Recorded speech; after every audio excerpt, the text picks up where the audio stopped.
Sometimes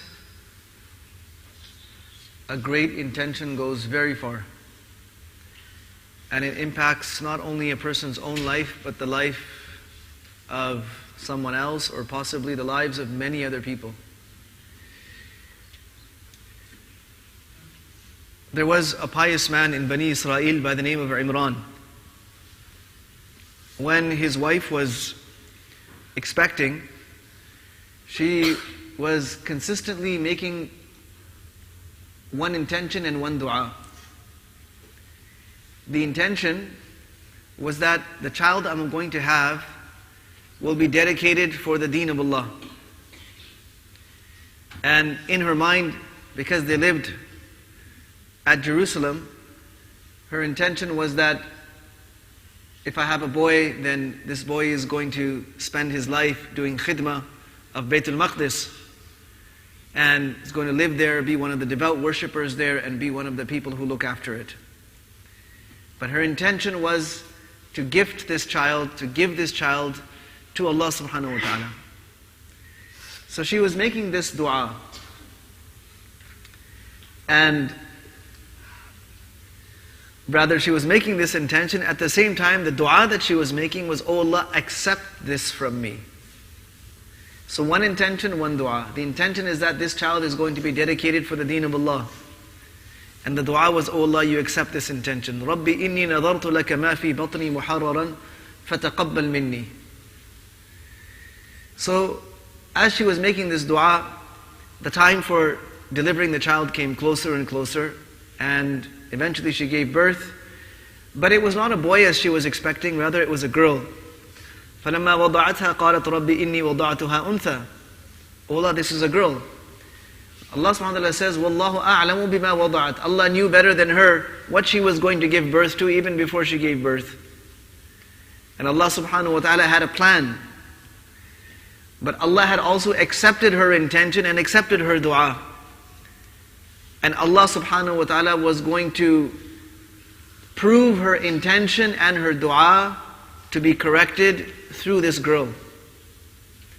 And Allah subhanahu wa ta'ala says, وَلَيْسَ الذَّكَرُ كَالْأُنْثَى. In many things, males cannot be like females. It's a very powerful statement. So, the girl now is growing up under the care of a prophet. Allah subhanahu wa ta'ala makes all of these arrangements. Once Allah accepts, then He makes all the arrangements. فَتَقَبَّلَهَا رَبُّهَا بِقَبُولٍ حَسَنٍ. Allah subhanahu wa ta'ala accepted this child. وَأَنْبَتَهَا نَبَاتًا حَسَنًا. Allah subhanahu wa ta'ala made arrangements for the upbringing of this child and raised her in the best way. وَكَفَّلَهَا زَكَرِيَّا. Provided her with someone who was going to take her through all of those steps and phases of development, of growth, of refinement. So when Allah subhanahu wa ta'ala accepts someone, in this case the mother had been making dua for Allah to accept this child. When Allah accepts someone, He makes all the arrangements. Sometimes we think that I want to do great things, but I don't have the means. Someone might think that, well, maybe I'm not that smart. Someone else might think, maybe I'm not that talented. Someone else might think, well, I don't have the resources, I don't have the money that it takes to do all of those big things. Allah subhanahu wa ta'ala doesn't need any of those. If He accepts us, then He will create the means for us. Now, as this girl is growing up in this pious environment, under the tutelage of Zakaria alayhi salam, even Zakaria alayhi salam is amazed and impressed at what this girl is able to do at such a young age. You see, she was kept in her own private quarters where no one could go. And Zakaria alayhi salam himself would bring food for her every day. But something amazing would happen every time he went to visit her, to bring her food. كُلَّمَا دَخَلَ عَلَيْهَا زَكَرِيَّا الْمِحْرَابِ وَجَدَ عِنْدَهَا رِزْقًا.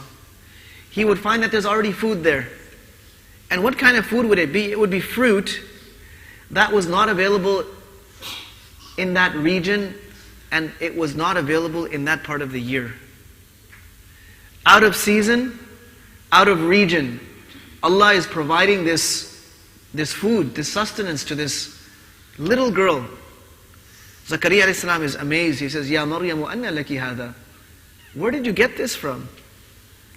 She said, قالت هو من عند الله. This is coming directly from Allah. إن الله يرزق من يشاء بغير حساب. Allah subhanahu wa ta'ala provides for whoever He wants without any account, without any limitations. So she had opened up this account with Allah subhanahu wa ta'ala and had learned to take from this endless, bottomless account, taking from the treasures of Allah subhanahu wa ta'ala just as a child. So one, it was the intention and the dua of her mother. Secondly, the arrangement, the environment that she was growing up in, and she was looked after in. And thirdly, her own personal effort to devote herself to Allah, to develop that connection with Allah subhanahu wa ta'ala. So there's no limit that you have to be so old, you have to be of a certain